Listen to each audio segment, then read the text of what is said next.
Welcome friends, maths by Yogesh Patel में आपका हार्दिक स्वागत है। आप लोगों ने मेरे इस चैनल को अब तक सब्सक्राइब नहीं किया है तो सबसे पहले उसको सब्सक्राइब कर दे और नीचे दिए गए बेल आइकन को आप क्लिक कर लो, जिससे आपको मेरे नए वीडियो की तुरंत माहिती मिले। और ये वीडियो आपको पसंद आता है तो लाइक करना ना भूले तथा ये वीडियो शेयर भी करें। और इस वीडियो के बारे में कुछ भी कमेंट करना चाहते हो तो नीचे दिए गए कमेंट बॉक्स में आप कमेंट भी कर सकते हो। आज के वीडियो में आपके चैप्टर नंबर 9 अनुक्रम और श्रेणी के अपने कुछ उदाहरण देखेंगे। समझ में आ गई? चलो अपने पहला उदाहरण देखते हैं, उदाहरण नंबर 4। उदाहरण नंबर 4 में कहा है, यदि किसी समांतर श्रेणी का mवा पद n और nवा पद m है जहां m not equal to n, तो pवा पद ज्ञात करना है। चलो उदाहरण नंबर 4 की बात कर रहे हैं अपने, जिसमें कहा है mवा पद n और nवा पद m है। तो यानी इसमें दिया है tm बराबर n एंड tn बराबर m, तो आपको tp ढूंढना है। क्या ढूंढना है? tp ढूंढना है। तो अपने पास इस फॉर्मूला, ये दो चीज दिए, यहाँ से ये और डी निकालना होगा तो अपने टीपी की फॉर्मूला मिल जाएगी। तो ये अपने पास फॉर्मूला है डी बराबर t m minus t n upon m minus n. तो डी बराबर टीएम का मूल्य एन, एम टीएन का मूल्य एम, ये एन माइनस, नीचे एम माइनस तो माइनस कॉमन निकाल लो तो हो गया एन माइनस एम। तो डी बराबर आपके पास कितना आ गया? -1। अब डी का मूल्य आ गया, ये ढूंढना है तो ये दोनों में से किसी एक फॉर्मूला लिखो और बाद में अपने d का मूल्य -1 रखोगे तो a का मूल्य मिल जाएगा। चलो अब tm बराबर, फॉर्मूला है tm बराबर a plus m minus 1 into D. अब tm बराबर कितना है? n, a plus m minus 1 D बराबर -1। तो n बराबर a, ये माइनस m प्लस 1, ये दोनों इस तरफ आ गया तो a बराबर n प्लस m माइनस 1, ये a मिल गया। d का मूल्य यहाँ पे -1 है।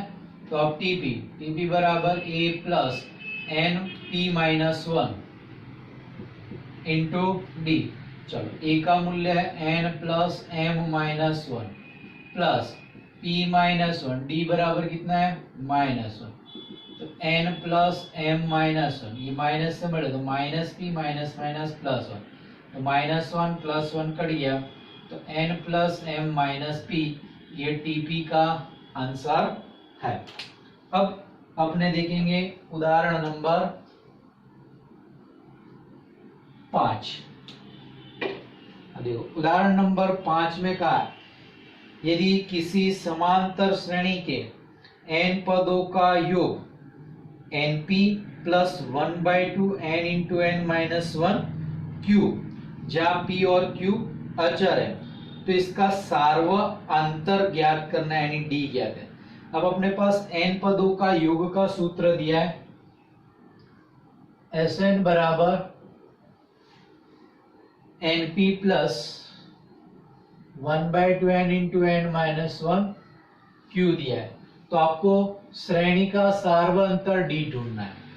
चलो तो अपने जानते हैं कि प्रथम पद यानी S1 बराबर A1 होता है, S1 बराबर A बराबर प्रथम पद होता है।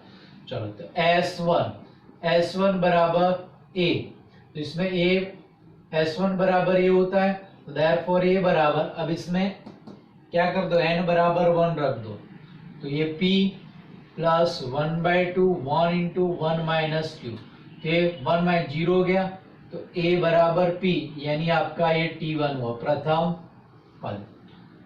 अब S2 यानी क्या होता है? प्रथम दो पदों का योग, यानी t1 प्लस t2 होता है। S2 यानी क्या होता है? t1 plus t2। तो अब इसमें n बराबर 2 रखेंगे, देयरफॉर t1 प्लस t2 बराबर, इसमें n बराबर 2 तो 2p plus 1/2 2 into 2 minus 1 q, therefore t1 plus t2 बराबर, ये हो गया 2p, 2 कट गया, ये प्लस q। अब t1 का मूल्य जानते हो p, यहां रख दो, तो ये 1 कह देते इसमें, तो a प्लस T2 बराबर 2p प्लस q 1 पर से। अब a सामने चला जाएगा, सॉरी ये p, T1 बराबर क्या है p, अपने p रखना है, हेलो p बराबर है, तो p सामने गया तो T2 बराबर 2p plus q minus p, तो T2 बराबर 2p में से p गया p प्लस q, ये T2 आ गया। नंबर 2। अब सार्वअंतर d, तो फॉर्मूला क्या है, दूसरा पद माइनस पहला पद, तो दूसरा पद ही रहा, पहला पद ही रहा, तो p plus q minus T1 भी क्या है p कट गया, तो आपका आंसर कितना आ गया q, तो d बराबर आपका आंसर है। अब उदाहरण नंबर 6 में देखा है, दो समांतर श्रेणियों के n पदों के योगफल का अनुपात, क्या, दो समांतर श्रेणियों के n पदों के योगफल का अनुपात 3n प्लस 8 और 7n प्लस 15 है, तो 12वें पद का अनुपात ज्ञात करें। अब दो श्रेणियों की बात की, n पदों का योग, तो दोनों श्रेणियों का प्रथम पद अलग हो सकता है, सार्वअंतर अलग हो सकता है और पद भी अलग होते, तो अपने वो सब पहले नोटेशन ले लेते हैं। तो देखो, तो यहाँ पे अपने पास प्रथम श्रेणी, दूसरी श्रेणी, जिसके लिए प्रथम पद इसका कहेंगे A1, इसका कहेंगे A2, ये सार्वअंतर इसको कहेंगे D1 और इसको कहेंगे D2। हेलो, nवा पद इसको स्मॉल tn कह देते, इसको कैपिटल Tn कह देते हैं। हेलो, n पदों का योग, इसको Sn कह देते हैं और इसको Sn, क्योंकि दोनों में पदों की संख्या समान है। हेलो, तो ये अब आपको क्या कहा है, ये दोनों श्रेणियों के n पदों के योगफलों का अनुपात दिया है, तो आपको दिया है Sn अपॉन Sn डैश। चलो, ये अनुपात दिया है आपको 3n प्लस 8 बटे में 7n प्लस 15, तो आपको क्या कहा है, 12वें पद का अनुपात, ये दोनों के 12वें पद का यानी T12 अपॉन कैपिटल T12 ये ज्ञात करना है। चलो, तो लेफ्ट हैंड साइड में Sn अपॉन Sn डैश है, इनकी आप पहले फॉर्मूला अप्लाई कर दो, तो यहाँ पे आएगा n/2 2a1 plus n-1 d1 बटे में n/2 2a2 plus n-1 d2 is equal to 3n plus 8 और 7n प्लस 15। ये n/2 तो चला गया, तो आपके पास 2a1 प्लस n-1 d1 बटे में 2a2 प्लस n-1 d2 बराबर 3n प्लस 8 और 7n प्लस 15। अब आपको आगे गणना क्या करनी है, आपको ये प्रूव करना है ना। तो इसका मतलब क्या होता है, तो देखो वो पहले समझ लो, T12 अपॉन T12 चाहिए, T12 यानी आपके पास क्या होता है a plus 12 minus 1 into D1 आएगा और नीचे A2 प्लस 12 माइनस 1 D2 आएगा, यानी A1 प्लस 11 D1 और A2 प्लस 11 D2। अब इसके साथ तुलना करनी, तो यहाँ पे 2A1 है, यानी इसको 2 से गुणा कर दो, तो देखो ये क्या हो जाएगा 2A1 plus 22 D1 2A2 plus 22 D2, तो ये हो गया यहाँ पे n-1, तो यहाँ पे क्या हो जाएगा 2A1 प्लस 23 माइनस 1 D1 और 2A2 प्लस 23 माइनस 1 D2। तो इसके साथ अब कंपेयर कर दो, 2A1 2A2 आ गया, n-1 D1 n-1 D2 हो गया, तो यानी n बराबर कितना आ गया 23। तो अब इसमें n बराबर 23 रखते हैं, n बराबर 23 रखने पर, तो अब अपने रखते हैं n बराबर 23, तो 2A1 plus 23 minus 1 D1, 2A2 plus 23 minus 1 D2, सामने 3 इंटू 23 प्लस 8 बटे में 7 इंटू 23 प्लस 15, जो हो गया 2A1 plus 22 D1, 2A2 plus 22 D2। चलो 23 के साथ 3 का गुणा, 3 तिया 9 और 3 दूनी 6 प्लस 8, यहाँ पे 7 गुणा 23, 7 तिया 21, 2 14 15 और 16 प्लस 15। अब यहाँ से 2 कॉमन, तो A1 plus 11 D1, 2 common A2 plus 11 D2। चलो 69 और उसमें अब 8 जोड़ देते हैं तो 78, ये 5 और 1 6, 6 और 1 7 और 176, ये 2 2 यहाँ पे आपके पास क्या हो जाएगा, कट जाएगा।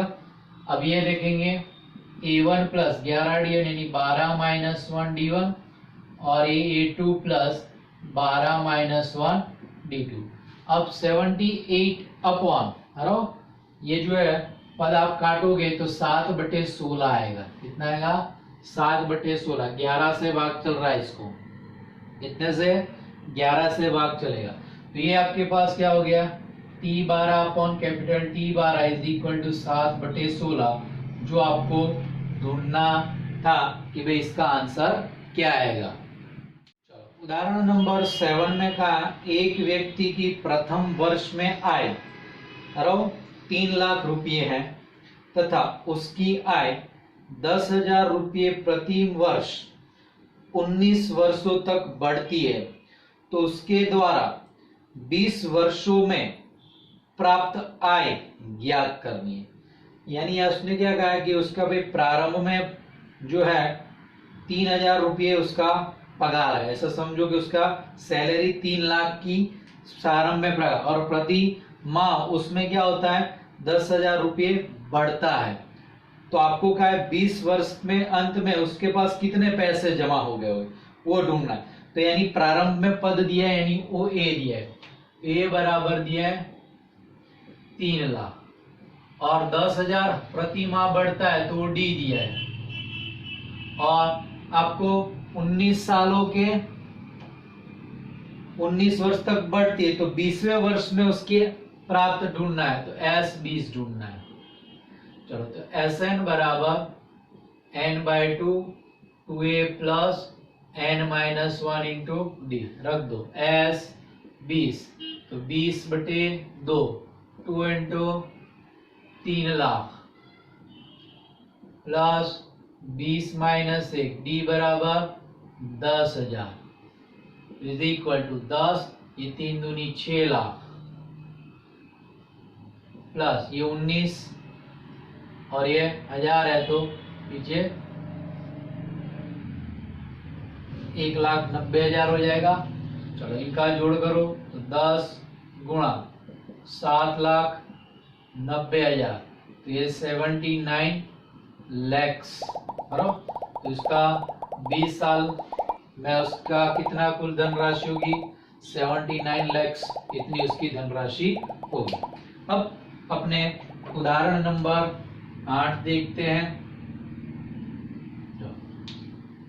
उदाहरण नंबर 8 में आपके पास क्या कहा है कि भाई ऐसी 6 संख्याएं ज्ञात कीजिए जिनको 3 और 24 के बीच में रखने पर प्राप्त अनुक्रम एक समांतर श्रेणी में। क्या ऐसी 6 संख्याएं ज्ञात करनी है जिनको 3 और 24 के बीच में रखने पर प्राप्त अनुक्रम समांतर श्रेणी है, यानी बीच में संख्या रखनी है, ये समांतर माने। दो संख्या कौन सी है, 3 और 24, तो अपने कह देते हैं a बराबर 3, b बराबर 24, 6 संख्या डालनी है बीच में, तो n बराबर 6। तो पहले d ढूंढ लेते हैं, d बराबर b minus a upon n plus 1, b यानी 24 माइनस 3 अपॉन n यानी 6 प्लस 1, ये हो गया 21/7, 7 या 21, तो आपके पास d बराबर 3 है। अब खाली पहला पद मध्यम पद ढूंढ डालो, माध्य ढूंढ लो, तो आपके पास a के बराबर a प्लस के डी है। बाद में दूसरे के लिए अपने पास a बराबर क्या होगा 1 से 6, 6 ढूंढने इसलिए 1 से 6। तो चलो a1, तो a प्लस k बराबर 1 और d बराबर k बराबर 1, तो d हो गया a का मूल्य 3, d का मूल्य 3 प्लस 3 6। अब ये 2 यानी इसी में d जोड़ते चलने का, क्योंकि क्या हुआ a, अब a प्लस डी, तो ये आएगा a प्लस 2d यानी 6 प्लस 3 9, a3 तो a प्लस 3d 9 प्लस 3 ये कितना हो जाएगा 12, a4 a प्लस 4d तो ये आएगा 12 प्लस 3 तो 15, a5 a plus 5d 15 plus 3 18, a6 a plus 6d तो 18 प्लस 3 तो आपके पास 21। तो देयरफॉर 3 एंड 24 के बीच में अपने ये आंसर रख दो, बीच में 6, 9, 12, 15, 18, 21 रखने पर अनुक्रम समांतर श्रेणी बनती है। समझ में आ गया? अब अपने नेक्स्ट उदाहरण की ओर चलते हैं। उदाहरण नंबर 9। अब देखो उदाहरण नंबर 9 में क्या कहा है भाई, गुणोत्तर श्रेणी के 10वां और nवां पद ज्ञात करें। वो तो आप ज्ञात कर सकते हो सरलता से। 10वां सवाल, गुणोत्तर श्रेणी 2 8 का कौन सा पद, ये भी आप सरलता से ज्ञात कर सकते हो। अब अपने 11वां क्वेश्चन देखते हैं। 11 क्या कहा है, एक गुणोत्तर श्रेणी में तीसरा पद आपके पास 24 दिया है और छठा पद 192। हेलो क्या दिया है, तीसरा पद 24 और छठा पद यानी T6 192 दिया है 192। तो 10वां पद ज्ञात करना है T10। चलो गुणोत्तर श्रेणी का सवाल है तो अपने Tn की फॉर्मूला क्या है, a into r raise to n minus. चलो अब T3 यानी a r की घात 3 माइनस 1, T3 का मूल्य 24 बराबर ar² इक्वेशन 1। चलो T6 यानी a r raise to 6 minus, T6 का मूल्य 192 बराबर a r की घात 5, समीकरण नंबर 2। अब 2/1 कर देते हैं, क्लियर? तो देखो ये आएगा a r की घात 5 बटे 192 और यहाँ पे a r का स्क्वायर यहाँ पे 24, तो a कट गया, यहाँ पे r की घात 5 बटे r का स्क्वायर है तो r का क्यूब। अब ये मेरे ख्याल से 8 आएगा। देखो 8 चौके 32 का 2 और ये 3, 8 दूनी 16, 16 3 19 यानी r क्यूब बराबर 8 आएगा। तो आपके पास r क्यूब बराबर 2 का क्यूब, तो r बराबर कितना आ जाएगा 2। अब 10वां पद ढूंढना है तो t, अच्छा ये बाकी रहा तो पहले पद में रख दो। तो 24 बराबर a इंटू 2 का स्क्वायर, तो 24 बराबर a इंटू 4, तो a बराबर 24 बटे 4। Hello clear? यहाँ पे r का वर्ग 24 बराबर a इंटू 2 का और 2 का और 4, तो 24 बटे 4। तो यहाँ पे आपके पास 8 2 से भाग चलेगा, 12 दूनी 24, हेलो और 2 दूनी 4, 6 दूनी 12, 6 चौक 24, सॉरी 6 चौक 24। तो आपके पास a बराबर 6 आ गया। अब अपने पास Tn की formula, Tn is equal to r raise to n minus 1, 10वां पद तो T10, और T10 बराबर a बराबर 6, r बराबर 2, 10 माइनस 1, तो 6 गुणा 2 की घात 9, ये आपका T10 का आंसर है। यानी 6 गुणा 512, ये गुणा करो 6 दूनी 12, 1 6 और 1 7, 6 पंचे 30, तो 3072 इसका आंसर। उदाहरण नंबर 12 में कहा है गुणोत्तर श्रेणी 1 प्लस 2/3 प्लस 4/9। क्या दिया है? गुणोत्तर श्रेणी 1 प्लस 2/3 प्लस 4/9 के प्रथम n पदों का योगफल ज्ञात कीजिए तथा प्रथम 5 पदों का योगफल भी ज्ञात, यानी Sn भी ढूंढना है और S5 भी ढूंढना है। तो पहले Sn ढूंढेंगे। तो देखो इस श्रेणी का आपके पास प्रथम पद a बराबर 1 है, r बराबर दूसरा पद बटे पहला पद यानी 2/3। अब ये वैल्यू क्या है? 1 से कम है, तो Sn की formula a into 1 minus r raised to n upon 1 minus r।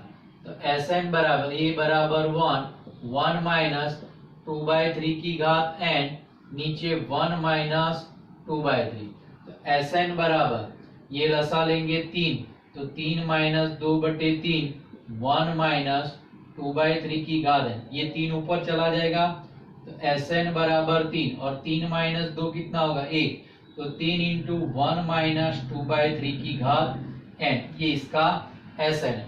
अब S5 पूछा है तो इसमें n बराबर 5 हो, तो S5 बराबर 3 into 1 minus 2 की घात 2/3 की घात 5 आ जाएगा। तो 3 गुणा 1 माइनस 2 की घात 5, तो 2 दूनी 4 दूनी 8 दूनी 16 दूनी 32 और 32 आ जाएगा 2 की घात 5, तो यानी ये 32 और 3 की घात 5 243 हो जाएगा। अब ये लसा ले लो, तो 3 गुणा 243 माइनस 32 बटे 243, तो ये आपके पास 3 गुणा, चलो इसमें से घटा करेंगे, 3 में से 2 गया 1, 4 में से 3 गया 1, तो ये 211 बटे 243, ये जोड़ घटाव करो आपका आंसर मिल जाएगा। अब आगे का क्वेश्चन आपके पास है उदाहरण नंबर 13। अरे क्या कहा है कि भाई गुणोत्तर श्रेणी 3/2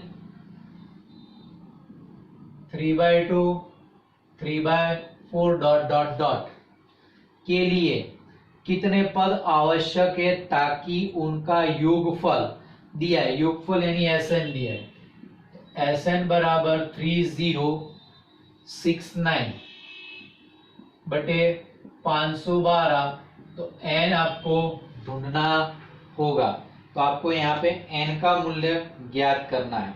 चलो तो यहाँ पे देखो जो श्रेणी दी है वहीं से आपके पास पहले प्रथम पद और r। चलो तो a बराबर 3 है प्रथम पद, r बराबर दूसरा पद बटे पहला पद, तो 3/2 into 3 3 कट गया, 1/2 लेस देन 1, r का मूल्य 1 से छोटा है, तो Sn बराबर a into 1 minus r raised to n upon 1।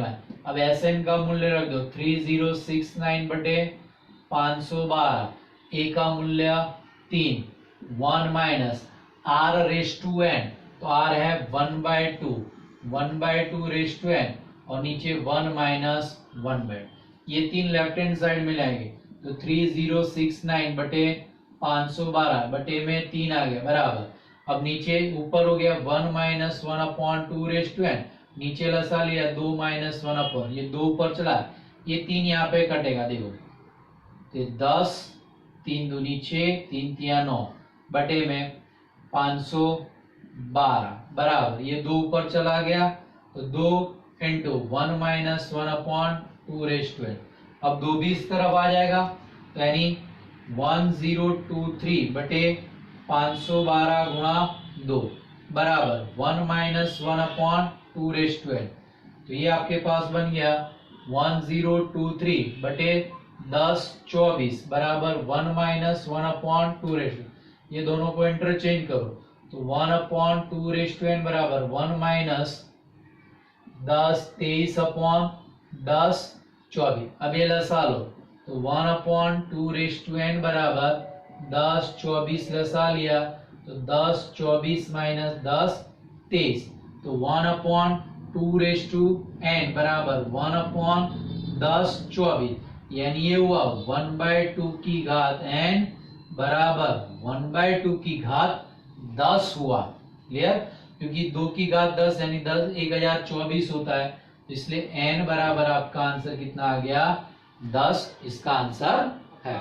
उदाहरण नंबर 14 देखो, एक गुणोत्तर श्रेणी के प्रथम 3 पदों का योगफल, क्या दिया है? गुणोत्तर श्रेणी के प्रथम 3 पदों का योगफल 13/12 है तथा उनका गुणनफल 1 है, तो सार्वनुपात तथा पद ज्ञात करना है। अब 3 पदों का योग और गुणनफल दिया, तो अपने वही जो क्रमिक 3 पद है वही ले लेते हैं। चलो, तो गुणोत्तर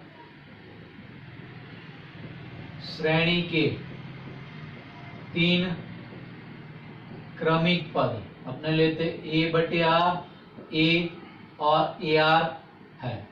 अब आपके पास क्या दिया है? इनका योग दिया है, a/r plus a plus ar, इनका योग आपको दिया है 13/12 और उनका गुणा आपको कुछ दिया है a/r into a into r, गुणा आपको कितना दिया है? 1 दिया है। तो देखो ये r कट गया, तो a³ बराबर 1, तो a बराबर 1। अब a बराबर 1 में रखा तो 1 इंप्लाइज, चलो 1/r प्लस 1 प्लस r बराबर 13/12। तो अब क्या करो? 12r से गुणा कर दो, r और 12 यानी 12 लसा हुआ, 12r से गुणा किया तो 12r 12r स्क्वायर बराबर 13r, तो ये लेफ्ट हैंड साइड आएगा, तो 12r स्क्वायर 12, ये 13r इस तरफ है, तो 12r माइनस 13 तो माइनस r प्लस 12 बराबर ये इसके दो गुणनखंड 12 गुणा 12 144, 16 और 9 144, सॉरी हाँ, तो आपके पास 16 और 9 भी 144, लेकिन यहाँ पे 12r है, तो 12r square plus minus r plus 12, तो 12 और 12 के ऐसे दो गुणनखंड निकालने पड़ेंगे। अच्छा 2 मिनट, गुणनफल आपके पास यहाँ पे -1 दिया, सॉरी टेक्स्ट बुक में आपकी थोड़ी गलती है कि अब इनका गुणनफल आपके पास दिया है -1। सवाल में जो लिखा उसमें गणना में गलती है कि भाई तीनों पदों का गुणा -1 है, तो a³ बराबर -1 आएगा, तो a बराबर -1 आएगा, तो a बराबर -1 इसमें रख दिया, तो ये क्या आएगा? -1 माइनस r 1/r -1 और माइनस, इसमें a बराबर -1। अब 12r से गुणा कर दिया, तो ये लेफ्ट हैंड साइड आपके पास क्या हो गया? -12 माइनस 12r स्क्वायर बराबर 13। अब ये सब सामने गया तो प्लस 12r स्क्वायर, ये सामने गया तो यहाँ पे आ जाएगा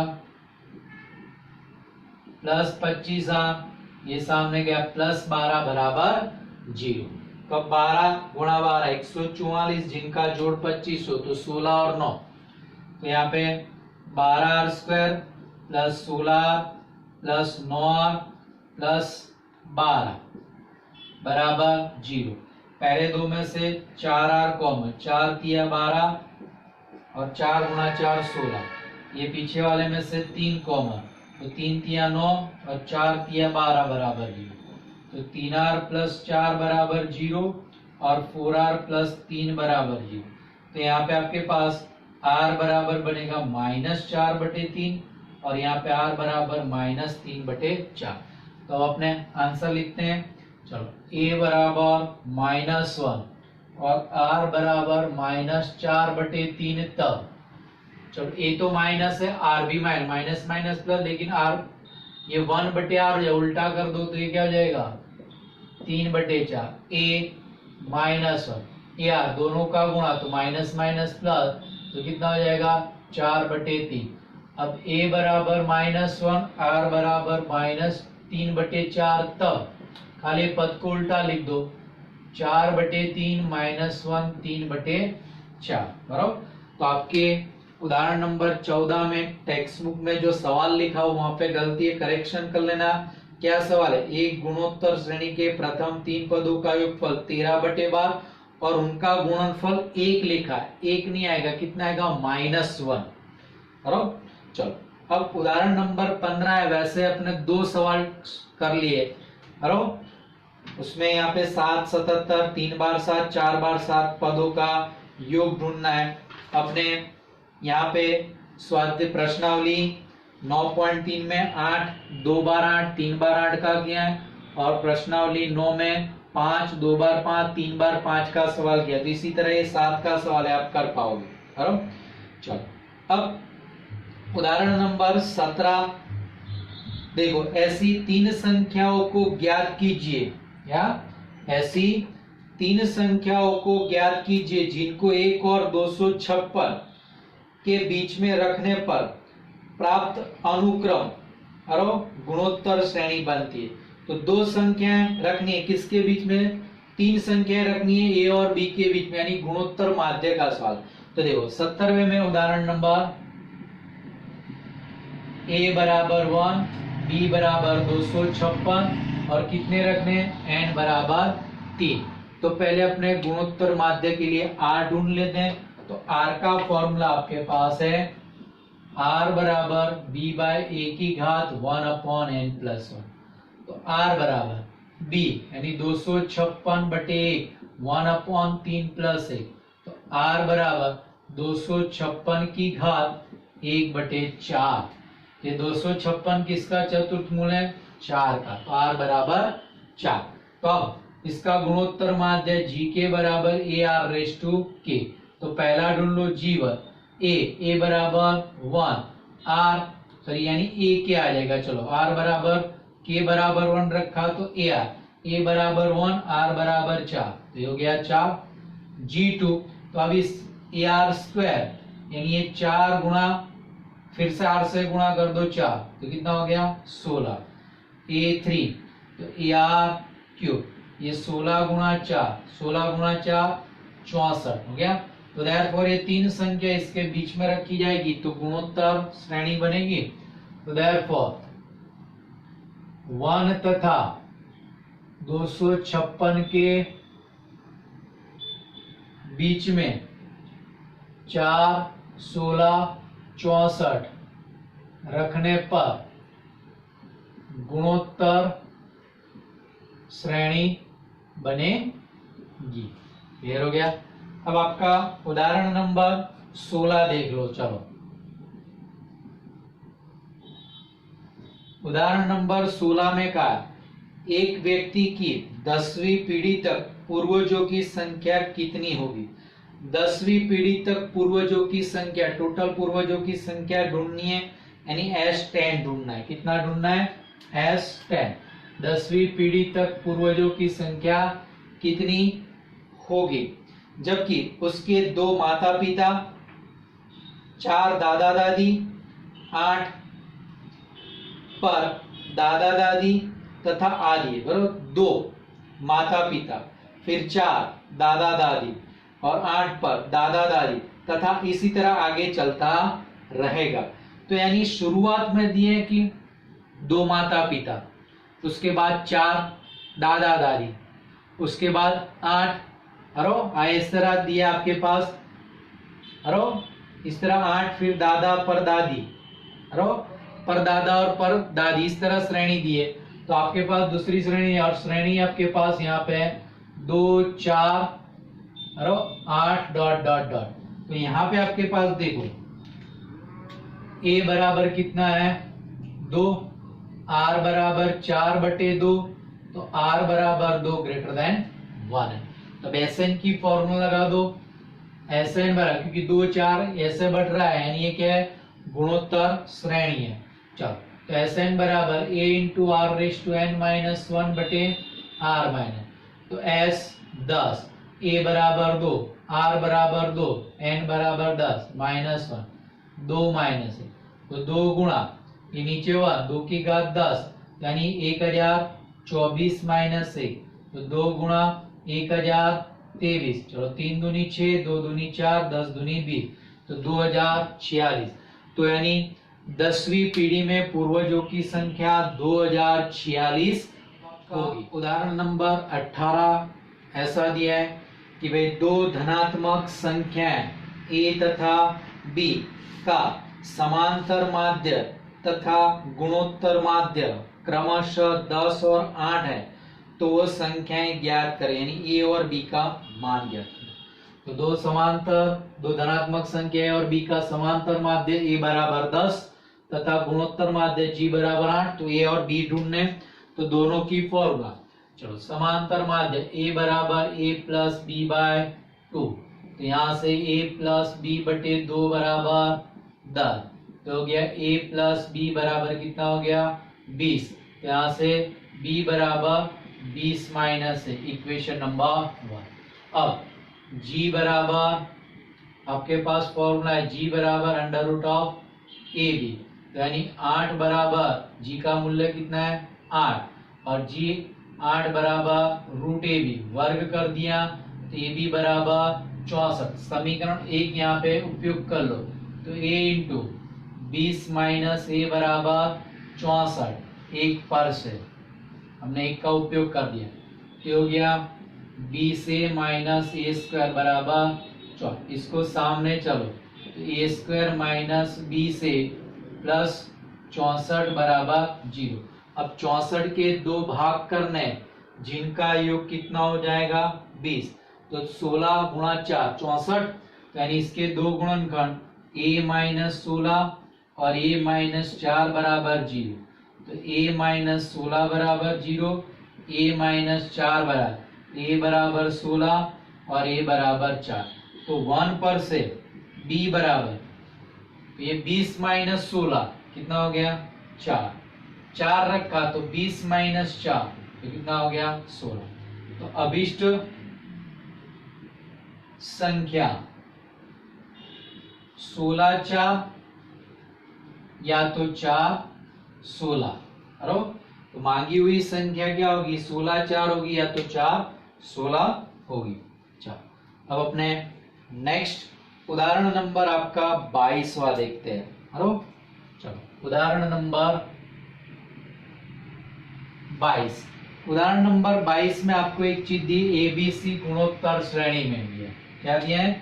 एबीसी गुणोत्तर श्रेणी में है।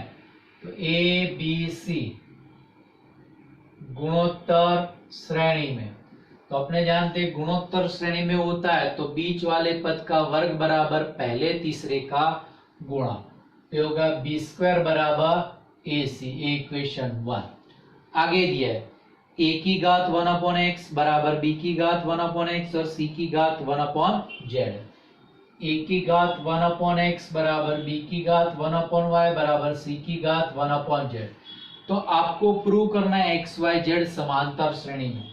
अब यहाँ पे x y z a b c की घात में, तो ये घात पर से हटाना है, तो अपने ये अनुपात है, इसके बराबर मान लो के माना की, तो यहाँ से क्या हो गया a/1/x बराबर के, तो ये बराबर क्या हो जाएगा k/x, दोनों तरफ x घात लगा दी। b/1/y बराबर k, ये दोनों की तुलना की, तो यहाँ से आएगा b बराबर k की घात y।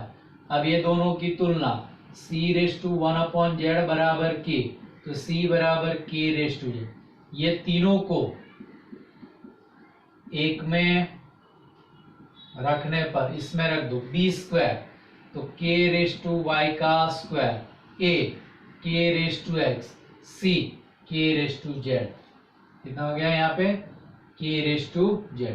ये घात का गुणा होगा तो k/2y, आधार समान घात का जोड़, तो k/x प्लस y, आधार समान घात की तुलना, तो 2y बराबर यहाँ पे z x प्लस z, तो आधार समान घात की तुलना 2y बराबर x प्लस z।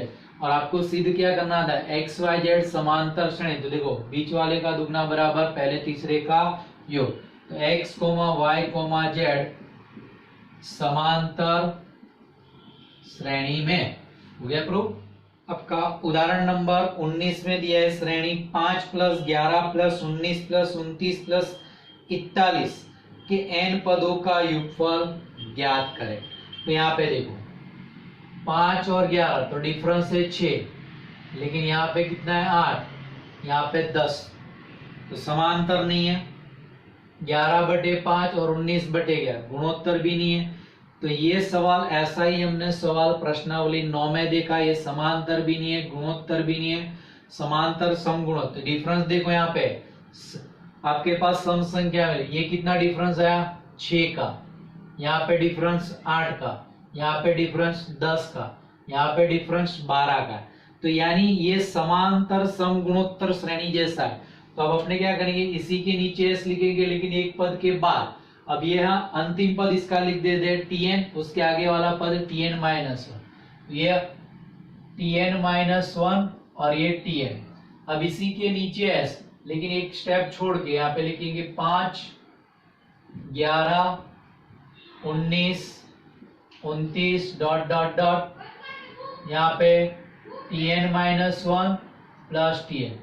अब अपने ये दोनों का क्या करना है, अंतर लेना है, यानी माइनस कर रहे हैं।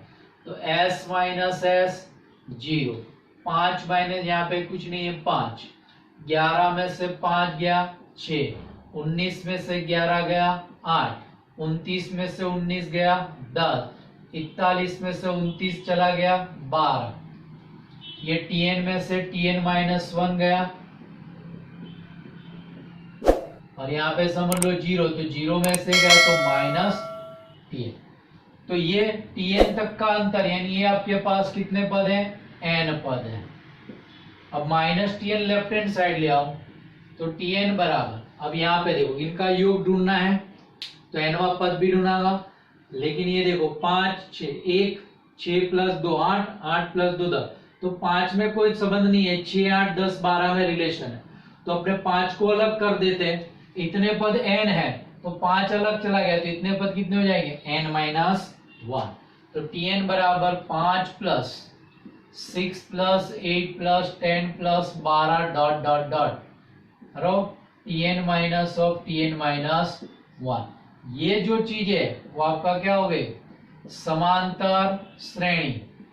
दूसरा पद कितने हुए, n माइनस 1 पद, n माइनस 1, a बराबर 6 है और डिफरेंस 2, 8 में से 6 गया 2। तो अपने Sn की फॉर्मूला वो है, अप्लाई करो, Tn बराबर 5 प्लस, अब Sn की फॉर्मूला क्या है, n/2, लेकिन n की जगह पे n माइनस 1/2, 2a बराबर 6, n माइनस 1, लेकिन n की जगह पे क्या रखना है, n minus 1 of minus d यानी 2, ये 2 अंदर जाएगा तो 5 प्लस n माइनस 1, 2 अंदर गया तो 2 कट जाएगा 6, 2 अंदर गया तो ये 2 कट जाएगा n माइनस 2। तो 5 प्लस n माइनस 1 और n प्लस 4 आ गया, 6 में से 2 गया 4। अब कोष्टक छोड़ दो, तो 5 plus n square plus 4n minus n minus 4, ये दोनों कोष्टक को हमने छोड़ दिया। ये आ गया आपके पास n square plus 4n minus n गया 3n, और 5 में से 4 गया प्लस n, ये Tn, यानी इसका अंतिम पद आपको मिल गया। अब इसका योग ढूंढना है। चलो, तो अब अपने S बराबर सिग्मा Tn, तो S बराबर sigma n square plus 3n plus 1, बराबर ये रख दिया।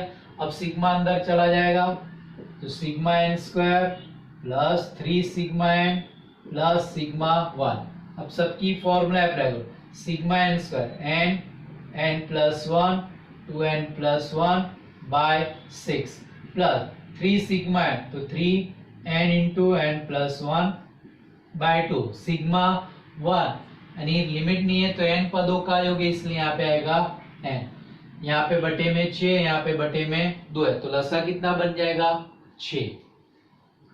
चलो लसा बन गया आपके पास 6, तो ये n प्लस 1 2n प्लस 1, 6 लसा है, 2 है आप तो 3 3 तिया 9, n प्लस 1 लसा का 6, इसमें आएगा 6। अब ऊपर से n कॉमन, तो आ गया n plus 1 2n plus 1, 9 into n plus 1 plus 6 बटे में 6, बराबर n कॉमन निकल गया।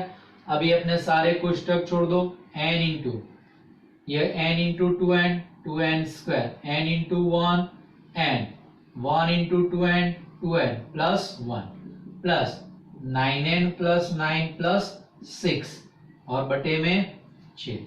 तो ये देखो n इंटू 2n स्क्वायर, चलो 9 10 12n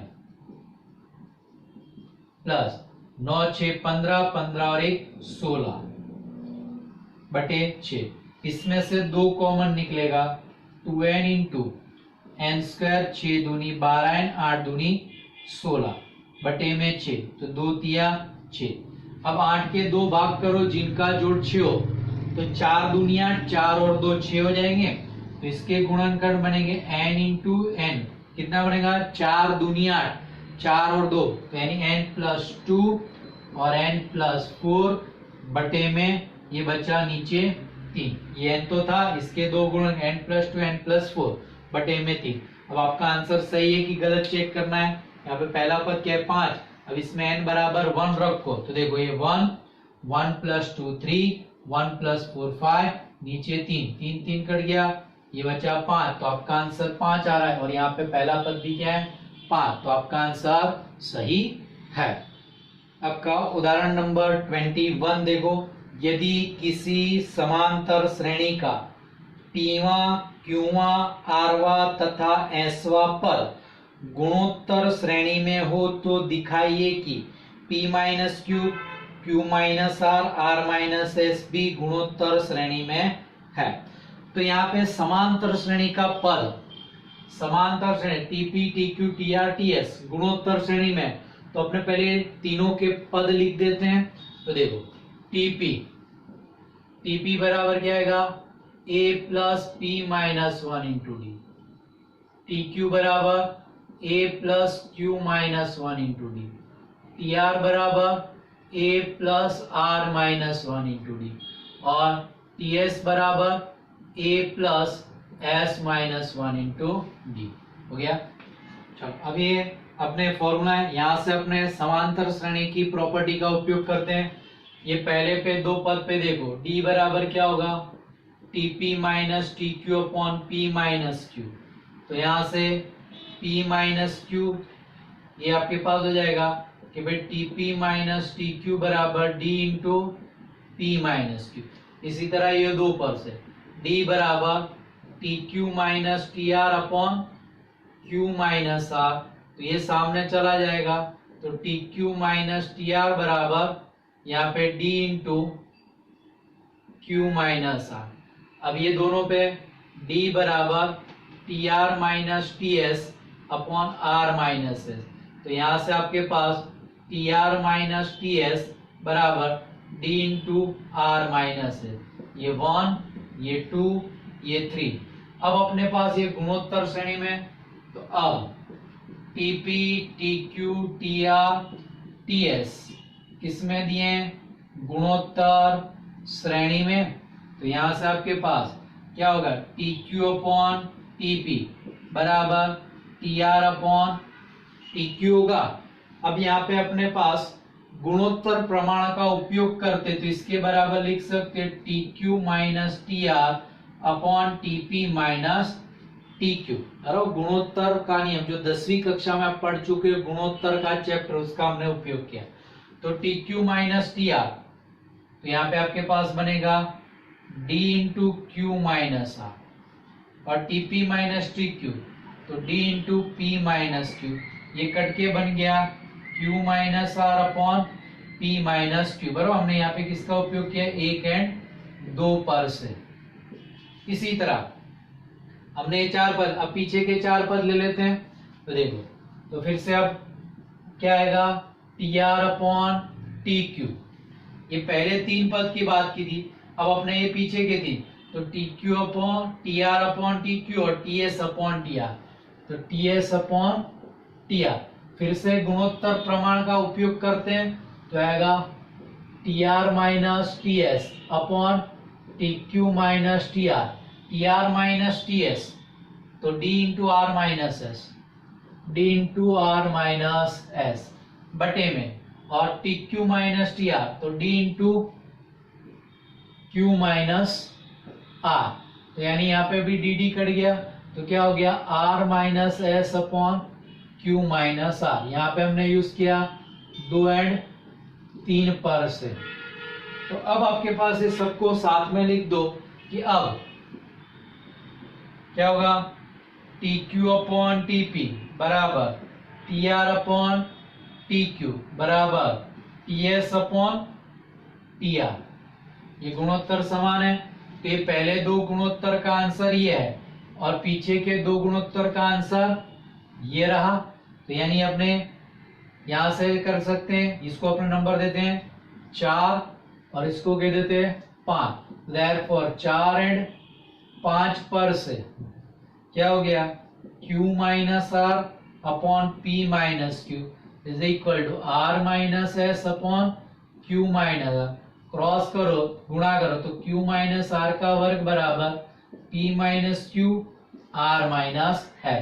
तो therefore P minus Q comma Q minus R comma R minus S गुणोत्तर श्रेणी में है, जो आपको सिद्ध करना था। आपका उदाहरण नंबर 23 दिया है। यदि ए बी सी डी तथा पी विभिन्न वास्तविक संख्याएं इस प्रकार है कि ब्रैकेट में दिया A square plus B square plus C square into P square minus 2 bracket में A B plus B C plus C D into P plus B square plus C square plus D square less than और equal to 0, तो दर्शाइए कि ए b C D गुणोत्तर श्रेणी में है। तो देखो आपको जो इक्वेशन दिया है वो मैंने इक्वेशन लिख दिया है नंबर 1। अब ये गुणोत्तर श्रेणी में प्रूव करना है ए बी सी डी। तो देखो मैं खाली ये लेफ्ट हैंड साइड का जो भाग है उससे शुरुआत करता हूं। चलो, A square plus B square plus C square into P square, ये पी में आगे लिख देता हूं 2p into A B plus B C plus C D plus ये है B square plus C square plus D square. अब bracket open करते हैं अपने, तो आएगा A square P square B square P square C square P square minus 2ab P minus 2bc P और minus 2cd P plus B square plus C square plus D square. अब मैं यहाँ पे पदों को समायोजित करता हूं, तो देखो A square P square minus 2abp और प्लस बी स्क्वायर। तो देखो A square P square minus 2ab यानी 2pb लिख देता हूं प्लस बी स्क्वायर। फिर देखो B square P square minus 2bcp plus C square plus B square P square minus 2bp C plus C square, और जो बचे 3 पद हो तो plus C square P square minus 2cp D और cp D plus D square. तो ये पूर्ण वर्ग पद है। तो AP माइनस बी का वर्ग BP माइनस सी का वर्ग और CP माइनस डी का। तो ये कोई भी संख्या का वर्गों का योग क्या होता है, पॉजिटिव होता है। तो ये आपके पास नंबर 2 आ गया। तो एक में क्या था, ये मूल्य लेस देन और इक्वल टू 0, और उसी के लिए हमने क्या प्रूव किया, ग्रेटर देन और इक्वल। या तो न तो पॉजिटिव हो सकता है या तो नेगेटिव हो सकता है। यहाँ पे क्या नेगेटिव या तो 0, यहाँ पे पॉजिटिव या तो 0। तो दोनों को साथ में मिलाओ तो नेगेटिव पॉजिटिव चला जाएगा, बचेगा क्या, खाली इक्वल टू 0। तो 1 एंड 2 पर से AP माइनस बी का वर्ग प्लस BP माइनस सी का वर्ग प्लस CP माइनस डी का वर्ग बराबर 0। ये सबका वर्ग 0 का हुआ, वो संख्या खुद 0 होगी तो ही। तो इसका मतलब हुआ AP माइनस बी बराबर 0, BP माइनस सी बराबर 0 और CP माइनस डी बराबर 0। तो यहाँ पे AP बराबर B, यहाँ पे BP बराबर C, यहाँ पे CP बराबर D। तो यहाँ से P बराबर B बाय, यहाँ से P बराबर C बाय B, यहाँ से P बराबर D बाय C। देयरफॉर ये हो गया B बाय A बराबर C by B is equal to D by C। तो यहाँ से देखो आपके इसके बराबर P, तो ये 3 इक्वालिटी से देखो तो आपके पास क्या हो जाता है कि भाई ए बी सी डी गुणोत्तर श्रेणी में है, क्योंकि देखो दूसरा पद बटे पहला पद, तीसरा पद बटे दूसरा पद, चौथा पद बटे तीसरा पद, तो ये गुणोत्तर मिल गया आपके पास, इसलिए ए बी सी डी गुणोत्तर श्रेणी में है। अब जो बाकी के उदाहरण है वो आप कर पाओगे। तो ये चैप्टर अपने यहाँ पे कंप्लीट करते हैं। Thank you.